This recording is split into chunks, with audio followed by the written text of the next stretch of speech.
Hi everyone, so my name is Sarabjit Kaur and मैं अपना एक नया सीरीज स्टार्ट कर रही हूँ जिसके अंदर मैं 10th क्लास के सिलेबस को पहले आपके साथ मेंशन भी किया था। और लास्ट वीडियो मैंने कम्युनिकेशन स्किल की बनाई थी, बट वो एनसीईआरटी की बुक से थी। तो आज मैं कम्युनिकेशन स्किल दोबारा से पढ़ाऊंगी, बट इसके लिए मैंने कुछ नोट्स बनाए हैं। नोट से हमारा काम थोड़ा जल्दी भी हो जाएगा। और अगर आपको ये नोट्स चाहिए होंगे तो आप मुझे मैसेज करना, मैं आपको इसका पीडीएफ प्रोवाइड कर दूंगी। मैं एक लिंक प्रोवाइड करूंगी आपको अपनी ड्राइव का, वहाँ से आप इसको ईजिली डाउनलोड कर सकते हो।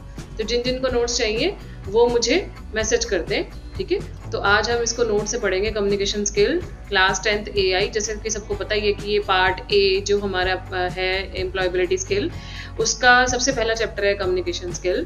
तो कम्युनिकेशन स्किल में सबसे पहले तो हमारे पास डेफिनेशन है, जिसके अंदर कम्युनिकेशन स्किल की डेफिनेशन में लिखा हुआ है कि कम्युनिकेशन होता क्या है। बेसिकली ये एक प्रोसेस है जिसके अंदर हमारे पास एक सेंडर होता है और हमारे पास एक रिसीवर होता है। ये दोनों आपस में मिलकर कम्युनिकेशन प्रोसेस अपना कंप्लीट करते हैं, एक दूसरे को अपनी बात समझाते हैं। और जब रिसीवर को वो बात समझ में आ जाती है तो वो क्या करता है, फीडबैक सेंड करता है। किसको? सेंडर को। सेंडर को जब वो फीडबैक सेंड करेगा तो कम्युनिकेशन प्रोसेस कंप्लीट हो जाता है।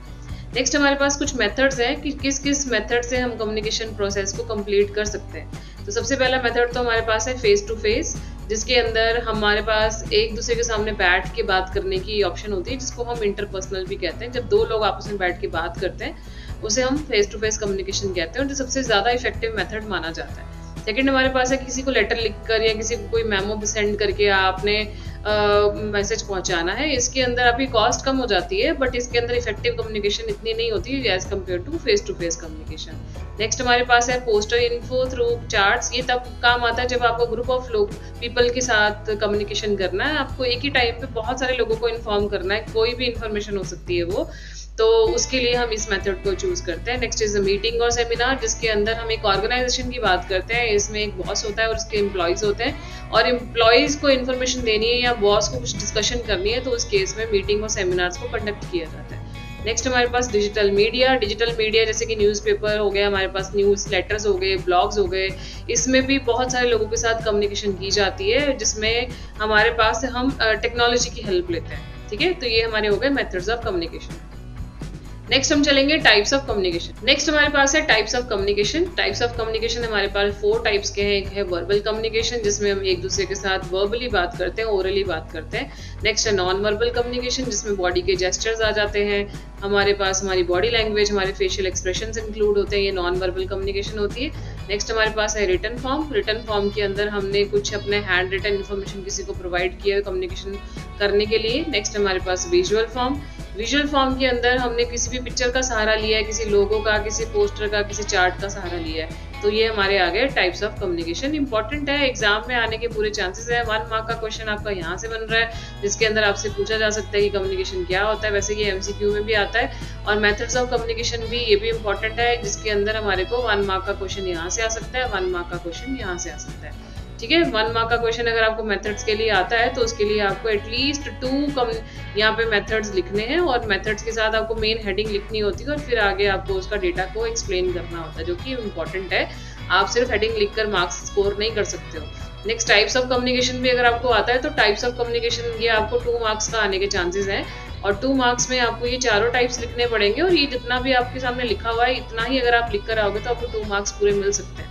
Next is element of communication cycle. कभी कभी कम्युनिकेशन साइकिल को एक्सप्लेन करने के लिए बोला जाता है, 2 मार्क्स के अंदर क्वेश्चन आ जाता है।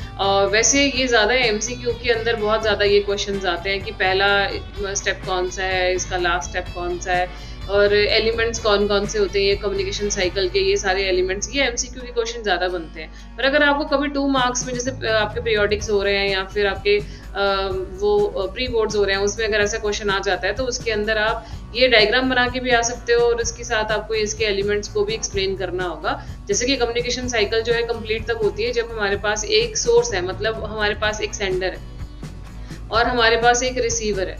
जब ये दोनों चीज़ें होंगी तो फिर उसके बाद हमारे पास बीच में क्या होगा, इनकोडिंग और डिकोडिंग। इनकोडिंग का मतलब होता है कोई लैंग्वेज जो लैंग्वेज मुझे भी आती है और जो मैं जिसे मैसेज भेज रही हूँ उसे भी वो लैंग्वेज आती है। वो लैंग्वेज से जब मैं अपना मैसेज लिखना शुरू करूँगी तो वो इनकोडिंग हो गया, और उसी लैंग्वेज से जब रिसीवर उस मैसेज को समझना शुरू करेगा तो वो डिकोडिंग हो जाता है। चैनल का मतलब होता है आपने कौन सा मेथड चूज किया है, आपने ईमेल भेजा है, आपने लेटर भेजा है, आपने व्हाट्सएप मैसेज भेजा है, आपने कोई वॉइस मैसेज भेजा, that is the channel for sending your message to the receiver. ठीक है, तो अब हमारे पास इन्हीं को एक्सप्लेन किया है, जिसके अंदर सबसे पहले लिखा है कि सेंडर क्या है।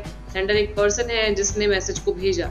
मैसेज जो पर्टिकुलर आइडिया आपका है और जो चीज़ आप समझाना चाहते हो रिसीवर को, वो आपका मैसेज हो जाएगा। इनकोडिंग का मतलब वो process converting your idea into the message. आपने जिन शब्दों का, जिन सिंबल्स का, जिस वॉइस का, जिस जेस्चर का सहारा लिया है अपने मैसेज को एक्सप्लेन करने के लिए, वो इनकोडिंग प्रोसेस होता है। चैनल मतलब आपने मैसेज को कैसे भेजा, आपने मैसेज को ट्रांसफर करने के लिए जो भी मीडियम चूज किया, दैट इज चैनल। डिकोडिंग का मतलब होता है कि जब आपके जिस भी लैंग्वेज में आपने मैसेज भेजा था और रिसीवर को मैसेज समझ में आ रहा है, वो प्रोसेसिंग स्टार्ट हो चुकी है जिसके अंदर रिसीवर अपने मैसेज को समझ रहा है, उसको हम कहते हैं डिकोडिंग। ठीक है, तो ये 5 एलिमेंट्स होते हैं। इन 5 एलिमेंट का एमसीक्यू में क्वेश्चन आता है कि कौन सा ऐसा एलिमेंट है जो कम्युनिकेशन साइकिल का पार्ट नहीं है या फिर पार्ट है। ऐसे क्वेश्चंस आपको आ सकते हैं। नेक्स्ट हमारे पास आता है फीडबैक। क्या होता है फीडबैक? जैसे कि मैंने आपको बताया था कि एक इम्पॉर्टेंट पार्ट है जिसके अंदर जब रिसीवर को मैसेज समझ में आ जाएगा तो वो रिसीवर मैसेज को समझने के बाद सेंडर को भेजेगा एक अपनी तरफ से फीडबैक कि उसे मैसेज कितना अच्छे से समझ में आया, कंप्लीटली समझ में आया या नहीं समझ में आया। That is the feedback. तो what is the importance of feedback? देखो, फीडबैक का क्वेश्चन 1 मार्क में आता है और इम्पोर्टेंस का क्वेश्चन भी 1 मार्क में आ सकता है। अगर 1 मार्क में इम्पोर्टेंस ऑफ फीडबैक आता है तो एटलीस्ट 2 पॉइंट्स लिख कर आना ही है, और फीडबैक का अगर मैसेज आता है तो आपको ये पूरा ही लिख कर आना पड़ेगा। 1 मार्क का इतना तो आपको 2 लाइन्स एटलीस्ट लिखनी पड़ती है एग्जाम में, क्योंकि सब्जेक्टिव टाइप के क्वेश्चंस के अंदर आपको जो आपके क्वेश्चन का मार्क का वेटेज होता है उसी के अकॉर्डिंगली आंसर देना पड़ता है। सो इम्पोर्टेंस ऑफ फीडबैक क्या है? इम्पोर्टेंस ऑफ फीडबैक का मतलब है कि किसी भी कम्युनिकेशन प्रोसेस को कंप्लीट करने के लिए लास्ट स्टेप यही होता है कि फीडबैक दिया है या नहीं दिया है। It helps in evaluating the effectiveness of the communication. इसका मतलब कि कम्युनिकेशन कितनी अच्छी हुई है उसका मेजरमेंट कहाँ से होगा? फीडबैक से ही होगा। ठीक है, फीडबैक के थ्रू हमें ये पता चलता है कि रिसीवर को मैसेज समझ में आया कि नहीं आया। इसको आप इग्नोर नहीं कर सकते हो, एक इम्पॉर्टेंट स्टेप है, और ये करेक्ट डिसीजन लेने के लिए भी एक इम्पॉर्टेंट स्टेप माना जाता है। और आगे एक हेल्थी एनवायरनमेंट क्रिएट करना है वर्क प्लेस पे, या फिर बिजनेसमैनशिप है, या फिर किसी भी तरह की ऑर्गेनाइजेशन की आपस में बातचीत है, तो लास्ट में अगर फीडबैक रिसीवर सेंडर को भेजेगा तो वो एक हेल्थी एनवायरनमेंट क्रिएट करता है। नेक्स्ट है डिस्क्रिप्टिव और नॉन डिस्क्रिप्टिव फीडबैक होते हैं हमारे पास। ये इनका डिफरेंस आ सकता है, इंपॉर्टेंट क्वेश्चन है। डिस्क्रिप्टिव फीडबैक क्या होता है? डिस्क्रिप्टिव फीडबैक का मतलब होता है it is a detailed analysis in either the written or the oral form that helps the learner to understand his or her strong or weak points। ठीक है, आपने बहुत डिटेल में समझाया किसी को कि आपने क्या मिस्टेक करी है, that is the descriptive feedback. जैसे कि यहाँ पे एक एग्जांपल लिखी है कि a science teacher giving this descriptive feedback to the students by explaining the mistake done by the student in a paper with a detailed analysis and the suggestions for each mistake। एक बच्चे ने exam दिया science का और उसका कोई question गलत हो गया जिसके मार्क्स कट हो गए, तो टीचर उसे अच्छे से समझा रही है कि क्वेश्चन नंबर 3 में आपने मिस्टेक की थी, उसके अंदर आपको अच्छे से एक्सप्लेन करना चाहिए था और आपको डायग्राम भी बनानी चाहिए थी, तभी आपको अच्छे मार्क्स मिलते हैं, ये आपकी मिस्टेक थी। तो अगर टीचर एक्सप्लेन कर रही है बच्चे को बहुत अच्छे से, दैट मीन्स वो डिस्क्राइब कर रही है, तो वो फीडबैक होगी descriptive feedback. Non descriptive feedback का क्या मतलब होता है? इसका मतलब ये होता है कि आपने किसी को फीडबैक तो दिया बट आपने एक्सप्लेन नहीं करा उसको, that is non descriptive feedback. Example में साइंस टीचर ने बता दिया कि क्वेश्चन नंबर 3 में मिस्टेक है, पर क्या मिस्टेक है वो नहीं बताई। ठीक है, that is non descriptive feedback. Next हम करेंगे specific and non specific feedback. Specific feedback focuses on the specific points at utmost important and should be convey to the center. इसका मतलब जो मेन पॉइंट्स होते हैं स्पेसिफिक फीडबैक उसी पे ही focus करता है। फॉर एग्जाम्पल यहाँ पे लिखा है You have not done well this time in question related to magnetic field। It means हम यहाँ पे बता रहे हैं कि वो उस पर्सन ने कौन से पर्टिकुलर टॉपिक पे अच्छे से परफॉर्म नहीं किया, हमने जब स्पेसिफाई कर दिया। सेकेंड एग्जाम्पल है I like the way you described your grandpa's character।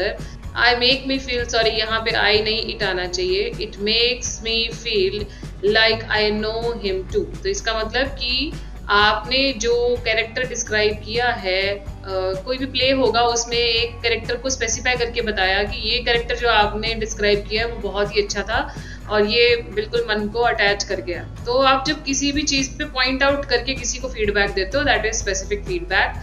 Second is non specific feedback. ये एक जनरल फीडबैक होती है, इसके अंदर आप किसी भी स्पेसिफिक पॉइंट पे फोकस नहीं करते हो, जस्ट आप बता देते हो कि भाई कौन फीडबैक आपने दे दिया, यहाँ पे कुछ आपने ये नहीं बताया कि कौन से पॉइंट पे आपको अच्छा लगा, कौन से पॉइंट पे आपको बुरा लगा। सो इस एग्जाम्पल के अंदर अगर हम देखेंगे तो ये कौन सी फीडबैक थी, ये स्पेसिफिक फीडबैक थी, राइट। तो स्पेसिफिक फीडबैक में तो हमने यहाँ पे फील्ड मेंशन करी, पर अब जो सेकंड एग्जाम्पल है इसके अंदर लिखा है you have not well in this time in exam. तो इसका मतलब यहाँ पे तो कोई भी टॉपिक नहीं बता रखा, कोई भी स्पेसिफाई नहीं कर रखा। तो ये जो सेकंड एग्जाम्पल है, ये सेकंड एग्जाम्पल किसकी है, ये नॉन स्पेसिफिक की है एग्जाम्पल, ठीक है। तो दोनों का कंपैरिजन करवा दिया। पहली एग्जाम्पल में हमारा स्पेसिफिक आ गया, सेकंड एग्जाम्पल में नॉन स्पेसिफिक के बारे में बताया कि यहाँ पे कोई भी टॉपिक नहीं दे रखा है। ओके, सो नेक्स्ट हमारे पास है next topic, that is the barrier of effective communication. Effective communication क्या होता है ये पहले पता होना चाहिए। इफेक्टिव कम्युनिकेशन वो होता है जिसके अंदर आप जो बोल रहे हो वो एक किसी भी इंसान को बहुत अच्छे से समझ में आ रहा है और आपकी कही हुई बातों का किसी पे अच्छा सा असर पड़ भी रहा है, ठीक है। तो sometimes you are saying one thing but people perceive it in the another way. Sometimes we feel that our friend or even teachers are not able to understand our thoughts, and miscommunication may lead to many problems. There are several factors due to which we are unable to communicate what we are supposed to. It means कभी कभी हम कहना कुछ चाहते हैं, किसी को सामने वाले को समझ कुछ और में आता है और वो समझ अलग चीज समझ जाते हैं, जिसकी वजह से मिसकम्युनिकेशन जनरेट हो जाती है। तो ऐसा क्यों होता है, इसका कारण कई बैरियर्स हो सकते हैं। जो हिंदी में कारण होता है उसको हम इंग्लिश में बैरियर कहते हैं। सो यहाँ बहुत सारे बैरियर्स हो सकते हैं जो इफेक्टिव कम्युनिकेशन नहीं होने दे रहे हैं। तो उसमें से सबसे पहला बैरियर कौन सा है, that is linguistic barrier. Linguistic barrier जो होता है वो लैंग्वेज से रिलेटेड होता है। Language can be barrier to effective communication. इसका मतलब मुझे अपनी लैंग्वेज पे अच्छी कमांड नहीं है और यहाँ मुझे उस लैंग्वेज को अच्छे से नहीं मुझे पता है और मैं लैंग्वेज की वजह से किसी के साथ अच्छे से कम्युनिकेट नहीं कर पा रही हूँ। तो इसमें एग्जाम्पल बता रखा है इन्होंने, जैसे कि एक स्पेनिश मैन है who only speaks and understands Spanish won't be able to interact a person who does not know Spanish। इसका मतलब कि एक पर्सन है जिसको स्पेनिश आती है और वो बंदा जो है वो स्पेनिश में बात करता है, पर अगर मैं उससे बात करने जा रही हूँ तो मुझे स्पेनिश तो अच्छे से आती नहीं है। तो दोनों के बीच में क्या हो जाएगा, मिसकम्युनिकेशन जनरेट होगा बिकॉज ऑफ द लैंग्वेज। तो जिस तरह हम लैंग्वेज के कारण किसी के साथ इफेक्टिव कम्युनिकेशन नहीं कर पाते हैं तो उस बैरियर को हम कहते हैं लिंग्विस्टिक बैरियर। ये एमसीक्यू के क्वेश्चन इंपॉर्टेंट है बेटा। ये एमसीक्यू में ऐसी सिचुएशन एप्लीकेशन सिचुएशन दी जाती है, एप्लीकेशन बेस्ड क्वेश्चन दिए जाते हैं जिसमें आपसे पूछा जाता है कि इस सिचुएशन में कौन सा बैरियर आ रहा है, ठीक है। Next is physical barrier. Physical barrier क्या है, if your surroundings do not support the proper communication it can also act as a barrier to appropriate interaction. You would not be able to understand what your friend is saying if you are at a noisy place. It means दो person है आपस में बात करना चाह रहे हैं पर उनका जो आपस का एटमोसफेयर है वो सही नहीं है। वो लोग तो सही बात करना चाह रहे हैं, उनको लैंग्वेज की भी कमांड है, अच्छा सब कुछ है, बट वो क्राउड में खड़े हैं, बहुत भीड़ में खड़े होने की वजह से आवाज ही नहीं आ रही है, अच्छे से कम्युनिकेट ही नहीं कर पा रहे हैं। तो जिस वजह से एक बैरियर आ रहा है जो एनवायरनमेंट की वजह से, सराउंडिंग की वजह से आ रहा है, उसको हम कहते हैं फिजिकल बैरियर, ठीक है। नेक्स्ट हमारे पास है cultural barrier. Cultural barrier, different cultures adopt different ways of communication. For example, some culture में very open while other may be orthodox, thus affecting many people communicating among various culture sessions. For example, in Arab countries it is considered to be a social crime to greet opposite gender by shaking hand. It means अगर आप man हो और आपने किसी women को वहाँ पे handshake के लिए बोल दिया, ठीक है, तो मैंने वुमेन को हैंडशेक के लिए बोला, तो अरब कंट्रीज की अगर हम बात कर रहे हैं तो वहाँ पे कल्चर डिफरेंट हो गया, बट इस आदमी को नहीं पता था कि वहाँ पे हम किसी औरत के साथ ऐसे हैंडशेक नहीं कर सकते हैं फ्रीली। तो कहीं ना कहीं मिसकम्युनिकेशन होगी, बैरियर क्रिएट हो जाएगा। तो उस तरह के हम बैरियर को बोलते हैं cultural. Next is organisational barrier. If in organization there is no clarity about the role, structure, responsibility, it will be hinder effective communication among the member of the organization. एक ऑर्गेनाइजेशन है, बहुत सारे लोग काम कर रहे हैं, उसमें हर किसी को उनका रोल अच्छे से नहीं समझाया गया है, उनको उनकी रिस्पॉन्सिबिलिटी अच्छे से नहीं बताई गई है। Poor coordination among the employees due to the complex organizational structure will lead to filtering and misinterpretation of the information. इसका मतलब कि एक बंदे को किसके साथ कम्युनिकेट करना है, बहुत सारे लोग हैं, किस किस को रिपोर्ट करना है, किसको रिपोर्ट नहीं करना है, ये क्लियर ही नहीं किया गया है, जिसकी वजह से मिसकम्युनिकेशन जनरेट हो रही है। तो इस तरह के बैरियर को कहते हैं organizational barrier. Next is interpersonal barrier. Interpersonal barrier क्या होता है? Sometimes messages can be received incorrectly because of many personal reason such as, मतलब कभी कभी हम किसी से बातचीत तो करना चाहते हैं पर हम कम्युनिकेशन के टाइम पे ना कुछ चीजें अपने माइंड में पहले ही सोच लेते हैं, जिसमें कुछ फैक्टर कौन से, जिसमें लिखा है प्रेजुडाइज, इसके बाद लिखा है फीलिंग एंड लिखा है एटीट्यूड ऑफ सुपीरियर, हम सुपीरियर है, हमारा एटीट्यूड ऐसा है। Having perception can be a hindrance in communication. For example, if you think that all teachers are strict, then there may be more chances of less conversation with teachers. इसका मतलब कि अगर मैंने teachers के बारे में ये सोच लिया कि टीचर्स के साथ हम अच्छे से कम्युनिकेट नहीं कर पाएंगे, वो स्ट्रिक्ट होती हैं, उनसे कैसे बात करें, तो आप शायद किसी भी टीचर के साथ अच्छे से बात नहीं कर पाओगे। तो ये किसकी वजह से हो रहा है? मेरे प्री परसेप्शन की वजह से हो रहा है, जो मैंने पहले से ही अपने माइंड में डाल दिया, मैंने पहले से किसी के बारे में सोच लिया, वो सोचने की वजह से मेरे माइंड में बैरियर क्रिएट हो गया और मैं अच्छे से बात नहीं कर पा रही। Feeling, sometimes our feeling stops us from the effective communication. जैसे कि मेरा मूड अच्छा नहीं है, मैं बैड मूड है, मुझे गुस्सा आ रहा है, या मैं थोड़ी सी निराश हूँ, जिसकी वजह से मैं अच्छे से बात नहीं करूंगी किसी के साथ, तो that can be also be the reason of interpersonal barrier. Next is attitude of superiors. The attitude of superior may affect the effective communication, जिसे हम ईगो कहते हैं। जैसे हमारे में होता है कि मैं ही सुपीरियर हूँ, जो मैं कह रही हूँ वही सही है, बाकी सब गलत है, तो उसकी वजह से भी इंटरपर्सनल बैरियर आ जाता है। ठीक है, जब हम किसी से बात कर रहे हैं पर हम उससे अच्छे से बात नहीं कर पा रहे हैं, वहाँ पे लैंग्वेज का भी कोई प्रॉब्लम नहीं है, कल्चर का भी कोई प्रॉब्लम नहीं है, एनवायरनमेंट का भी कोई प्रॉब्लम नहीं है, तो फिर क्या प्रॉब्लम है? मैंने उस पर्सन के लिए पहले से जजमेंट कर ली, मेरा मूड खराब था, या मुझे लगता है कि मैं ही बहुत ज्यादा सुपीरियर हूँ, तो ये तीन कारण की वजह से मैं इस पर्सन से अच्छे से कम्युनिकेट नहीं कर पा रही। तो that is the interpersonal barrier. So ये हमारे बैरियर थे। ये बैरियर आपको दो एक्सप्लेन करने के लिए भी आ सकते हैं, बोलेंगे कि कोई से भी दो बैरियर्स को एक्सप्लेन कीजिए, या फिर एमसीक्यू में एप्लीकेशन बेस्ड क्वेश्चन आते हैं, उसमें भी आपको इन बैरियर्स के बारे में अच्छे से पता होना चाहिए। Next is measures to overcome the barriers of communication, कि हमें क्या क्या ऐसा करना चाहिए जिससे हम इन बैरियर से ओवरकम हो जाए। तो सबसे पहला है लिंग्विस्टिक बैरियर। अगर लैंग्वेज की प्रॉब्लम आ रही है तो उससे ओवरकम कैसे होना है? To overcome the linguistic barrier, you should first carefully think about the language needs of your receiver.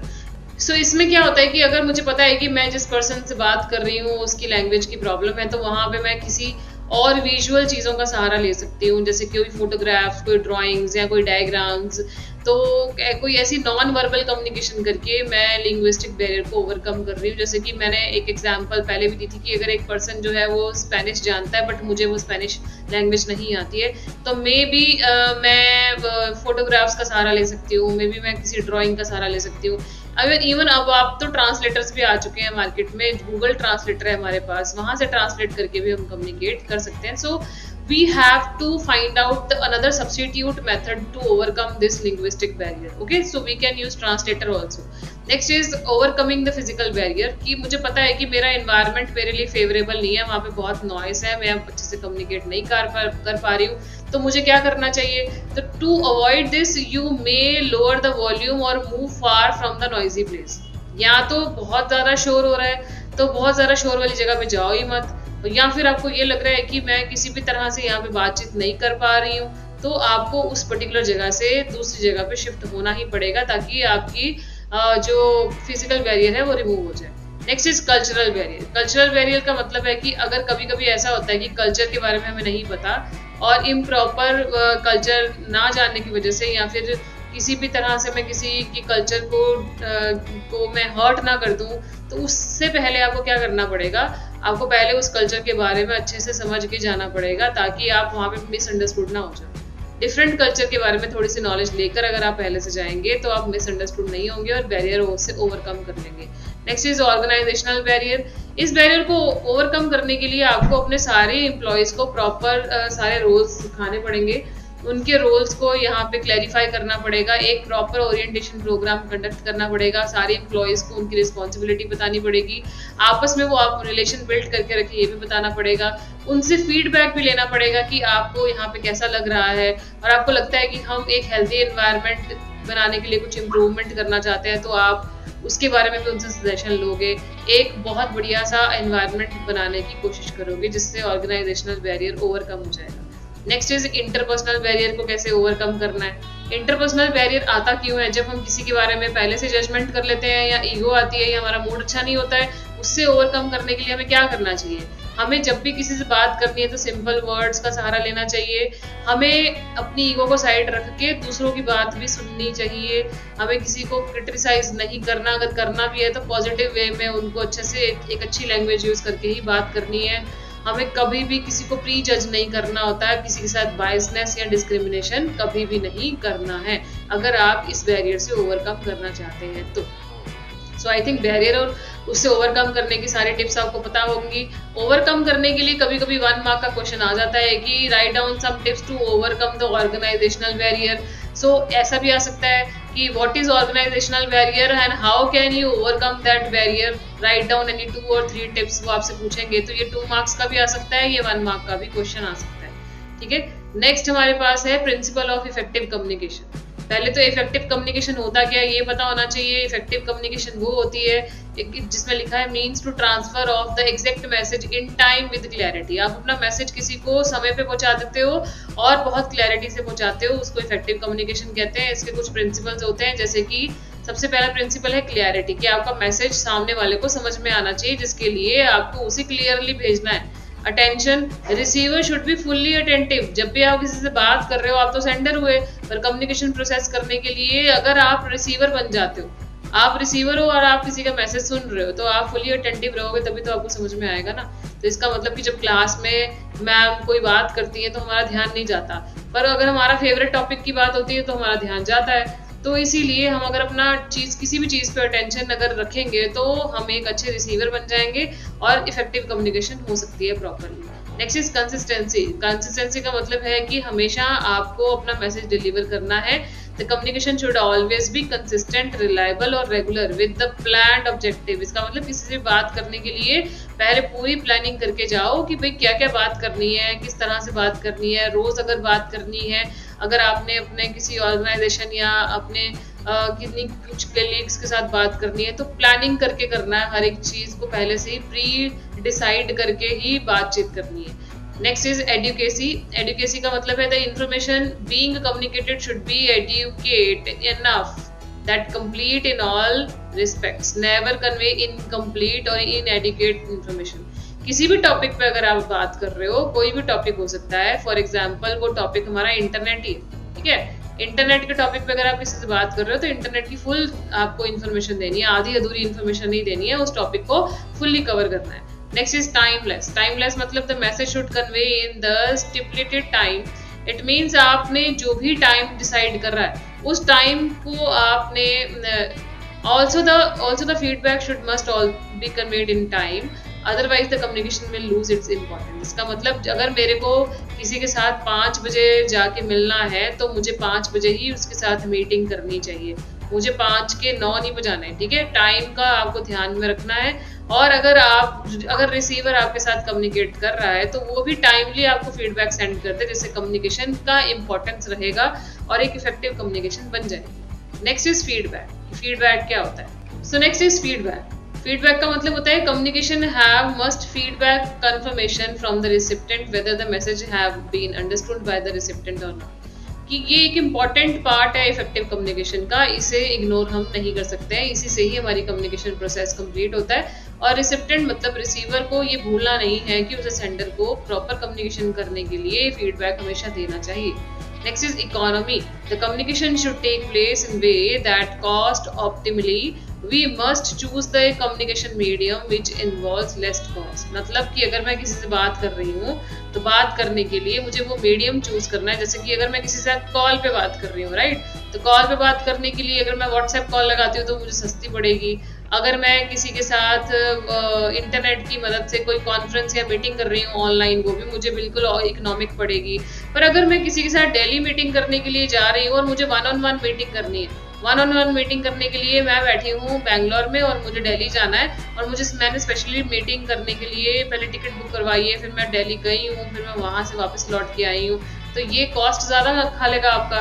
तो आपने कोशिश करनी है, अगर बहुत ही अर्जेंट नहीं है तो आप ऑनलाइन भी मीटिंग्स लेकर अपने कॉस्ट को कम कर सकते हो। तो इकोनॉमिक मेथड को चूज करेंगे, क्योंकि कॉस्ट का भी हमें ध्यान रखना है। तो these are some factors of the, or you can say that principles of effective communication। ये भी आपको 2 मार्क्स के आ सकते हैं कि आपको कोई से भी 2 प्रिंसिपल्स कोई भी 2 या 3 प्रिंसिपल लिखने हैं, 2 मार्क्स में ये क्वेश्चन आपको आ सकता है, ठीक है। तो इसका आपको ध्यान रखना है। इसकी अब लिखने का मेन तरीका ये यही होता है कि आपने इसका, जैसे कि कंसिस्टेंसी है, राइट, और टाइमलेस है, एडुकेसी है, तो इनके हेडिंग्स लर्न कर लो। हेडिंग्स लर्न करने के बाद आप इसका अंदर का मटेरियल तो खुद ही से ही बना सकते हो, अगर आपको समझ में आता है तो। हेडिंग्स लिख कर ही आना है एवरी टाइम। अगर 3 आप लिख रहे हो प्रिंसिपल, तो तीनों की हेडिंग आपको लिखनी है और उसके बाद आपने उसका एक 2 लाइन में एक्सप्लेन करना है। इसी से ही आपके क्वेश्चन का जो इफेक्ट होगा वो अच्छा पड़ेगा टीचर पे, आपके मार्क्स भी अच्छे आएंगे। नेक्स्ट हमारे पास है 7 C's of effective communication. Very very important question, 2 marks का आता ही आता है। तो कम्युनिकेशन के हमारे पास कुछ फैक्टर्स हैं, जिसमें लिखा है the communicator of the sender bears the primary responsibility of effective communication। इसका मतलब कि सेंडर को कुछ तो चीज़ों का ध्यान रखना पड़ता है इफेक्टिव कम्युनिकेशन को कंप्लीट करने के लिए। तो the sender is responsible of constructing the message in a way that it is clear. जो सेंडर होगा वो मैसेज को इस तरह से बनाएगा कि उसका मैसेज जो है वो क्लियर हो, टाइम पे डिलीवर हो।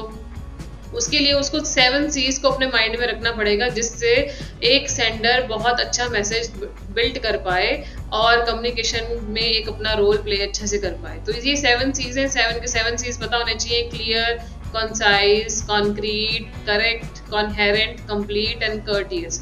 इसमें क्लियर के बारे में क्या लिखा है? Be clear about what you said you want to say. इसका मतलब जो टॉपिक आपका है उसके बारे में आपको क्लियर होना पड़ेगा कि भाई आप क्या कहना चाहते हो, वो उसके बारे में आप क्लियर हो जाओ कि टॉपिक से इधर उधर नहीं भटकना। Next is concise, use simple words. जो भी सिंपल शब्दों का आपको प्रयोग करना है, आप कोशिश करो कि वो सिंपल वर्ड्स यूज करो जो इजीली सबको समझ में आ जाए। कॉम्प्लिकेटेड वोकैबुलरी लेकर नहीं जाना। कॉन्क्रीट, इसका मतलब कि exact word related to your topic होने चाहिए। आपको टॉपिक से इधर उधर नहीं भागना, आपका टॉपिक भी फिक्स होना चाहिए, टॉपिक से रिलेटेड आपके वर्ड्स भी हैं वो फिक्स होने चाहिए, मतलब पहले से क्लियर होने चाहिए, तभी आप कॉन्क्रीट नाम के स्टेप को फॉलो कर पाओगे। नेक्स्ट इज करेक्ट, आपको स्पेलिंग्स या फिर ग्रामर का ध्यान रखना। अगर रिटर्न में कर रहे हो तो स्पेलिंग का ध्यान रखो, ग्रामर का ध्यान रखो, ओरल कर रहे हो तो भी ग्रामर का ध्यान तो आपको रखना ही पड़ेगा। कॉन्हेरेंट का मतलब है कि वर्ड शुड मेक सेंस। आप जिन भी शब्दों का प्रयोग कर रहे हो अपने टॉपिक से रिलेटेड, उनका कुछ सेंस निकलना चाहिए, मेन टॉपिक से रिलेटेड ही आपके वर्ड्स होने चाहिए, सेंसलेस नहीं होना। कंप्लीट मतलब कि जितनी भी इंफॉर्मेशन आप दे रहे हो वो कंप्लीट होनी चाहिए, इनकम्प्लीट इंफॉर्मेशन आपको नहीं देनी है कभी। Next is courteous. कर्टियस का मतलब है कि आप जब भी किसी से बातचीत करोगे तो उसके लिए आप थोड़ा रिस्पेक्टफुल और फ्रेंडली रहोगे, ऑनेस्ट रहोगे। आपको वहां पे प्राउड शो नहीं करना, आपको अपनी ईगो शो नहीं करनी, ये दोनों चीजें गलत मानी जाएंगी, ठीक है। तो इस चीज का आपको ध्यान रखना है। जो चीजें मैंने अभी बोली हैं उनकी डेफिनेशन इन्होंने नीचे लिखी हुई है, आप इससे पढ़ सकते हो। अगर आपको स्क्रीनशॉट लेना है तो आप स्क्रीनशॉट ले लीजिए, मैं थोड़ा सा इसको स्लो चलाती हूँ, स्क्रीनशॉट आप आराम से ले सकते हैं। तो यहाँ तक आप खुद से रीड कर सकते हैं। नेक्स्ट टॉपिक हमारा शुरू हो रहा है, that is basic writing skills. Basic writing skill का मतलब होता है कि जब भी आप वर्बल कम्युनिकेशन पे जाएंगे तो उसके लिए आपको कुछ तो राइटिंग लिखनी पड़ेगी, जिस मतलब कि जैसे आपको ईमेल लिखना है, लेटर लिखना है, कुछ नोट्स आर्टिकल्स लिखने हैं या फिर ब्लॉग्स बनाने हैं, तो उसके लिए आपकी सेंटेंस फॉर्मेशन बहुत अच्छा होना चाहिए। तो अगर राइटिंग स्किल की तरफ अगर आप जाते हैं, कम्युनिकेशन करनी है बट आप वर्बल कम्युनिकेशन पे जा रहे हैं, तो उसके लिए आपका सेंटेंस ऑफ फॉर्मेशन अच्छा होना चाहिए। सेंटेंस क्या होते हैं? ग्रुप ऑफ वर्ड्स होते हैं जो आपके मैसेज को अच्छे से किसी को भी क्लियरली प्रेजेंट करने में हेल्पफुल होते हैं। एक सेंटेंस के 2 पार्ट होते हैं, एक सब्जेक्ट होता है, एक प्रेडिकेट होता है। जैसे यहाँ पे एक सेंटेंस दिखा है, Ram is a very good boy, तो इसके अंदर राम क्या है? Subject, is a very good boy is a predicate. ये एमसीक्यू के क्वेश्चन है, आप एमसीक्यू में तो कहीं से भी क्वेश्चन आता है, तो यहाँ से एमसीक्यू क्वेश्चन बन रहे हैं। फ्रेज क्या होता है? फ्रेज का मतलब होता है कुछ ऐसे ग्रुप ऑफ वर्ड जिनका सेंस जो होता है वो इतना ज्यादा एग्जैक्ट नहीं होता है, बट वो have some sense and also act as a part of speech but is not structurally complete and does not convey the full meaning। कि वो फुल मीनिंग नहीं देगा बट थोड़ा सा आपके सेंटेंस को कंप्लीट करने में मदद करेगा, जैसे कि under the table, around the corner, ये सारे फ्रेजेस होते हैं। नेक्स्ट आते हैं हमारे पास टाइप्स ऑफ सेंटेंसेस। अगेन ये एमसीक्यू क्वेश्चन ही बन रहे हैं, कुछ सेंटेंसेस आपको देंगे, आपसे पूछेंगे कि इसमें से ये कौन सा सेंटेंस है, टाइप किस तरह का सेंटेंसेस यहाँ पे बन रहे हैं। तो जैसे कि यहाँ पे imperative, interrogative, declarative and exclamatory sentences हैं। इम्पेरेटिव सेंटेंसेस कौन से होते हैं? Sentence that make a request और गिव एन ऑर्डर। तो यहाँ पे क्या लिखा है? Don't spend too much time on phone. ठीक है। सेकंड क्या लिखा है? Please help me with this work. तो एक रिक्वेस्ट हो गई आपकी, यहाँ पे रिक्वेस्ट है और ऊपर क्या है? ऊपर ऑर्डर है। तो इस तरह के सेंटेंसेस को क्या कहते हैं? Imperative sentence. इंटेरोगेटिव सेंटेंसेस कौन से होते हैं? जिसके अंदर हम डायरेक्ट क्वेश्चन पूछ रहे हैं किसी से, पीछे क्वेश्चन मार्क का साइन भी आता है। Are you scared of dogs? How will you come to my birthday party? तो ये क्या है? पीछे क्वेश्चन मार्क लगा हुआ है। तो ये कौन से सेंटेंसेस हो गए? इंटेरोगेटिव सेंटेंस हो गए। Next is declarative sentences. Declarative sentences क्या है? It gives the information, a fact और एन आइडिया और ओपिनियन और मार्क अ बोल्ड स्टेटमेंट। जैसे my father gifted me a book, Ram is an excellent badminton player. तो यहाँ पे अगर हम कुछ एक बोल्ड स्टेटमेंट पास कर देते हैं तो उसको हम कहते हैं declarative sentences. Next is exclamatory sentences, a sentence that convey some strong feeling और इमोशन। जैसे कि यहाँ पे लिखा है wow you won the batch. Next लिखा है हाउ क्यूट। तो ये कौन सा सेंटेंसेस है? Exclamatory sentence.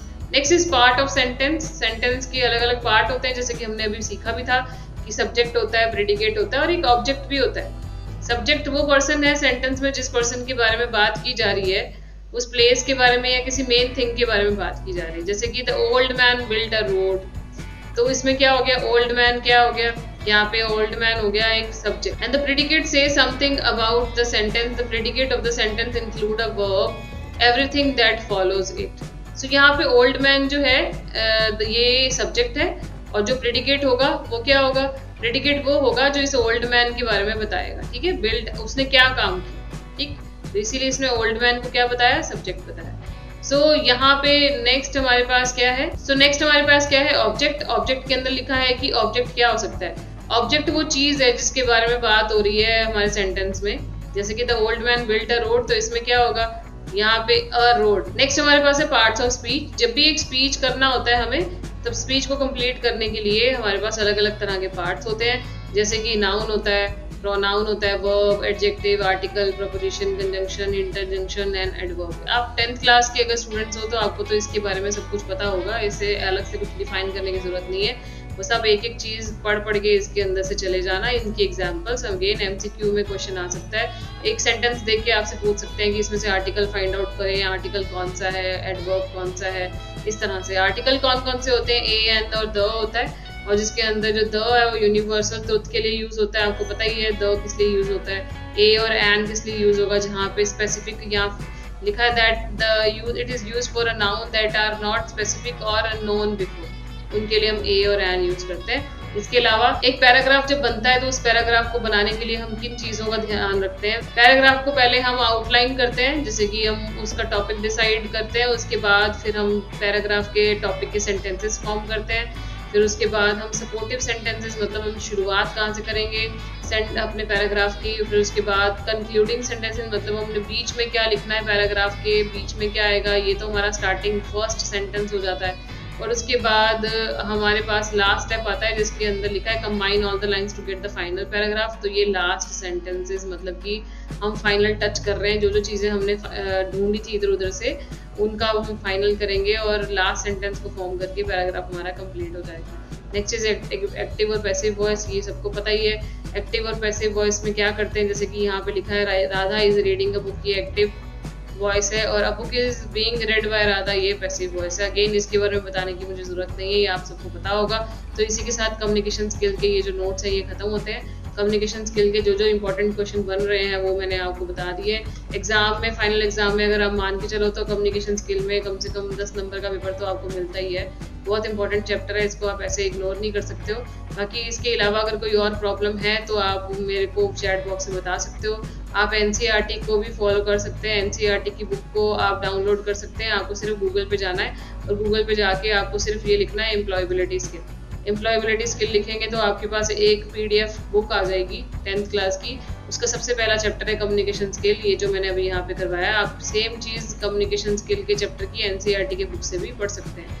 तो अभी नेक्स्ट चैप्टर जो हम स्टार्ट करेंगे वो नेक्स्ट वीडियो में स्टार्ट होगा, जिसका नाम है सेल्फ मैनेजमेंट। तो हम सेल्फ मैनेजमेंट को कोशिश करूंगी कि मैं नेक्स्ट एक ही वीडियो में ख़त्म कर दूँ, क्योंकि सब बच्चे यही चाहते हैं कि शॉर्ट नोट्स हों और जल्दी से नोट्स कंप्लीट करके एक चैप्टर को कंप्लीट कर दिया जाए, छोटे नोट्स बनाए जाएँ।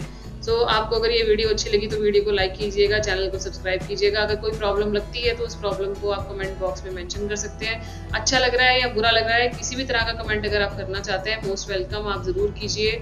अगर मेरे से कोई मिस्टेक हुई है तो आप उस मिस्टेक को भी ज़रूर बताइए। So see you in the next video, bye bye.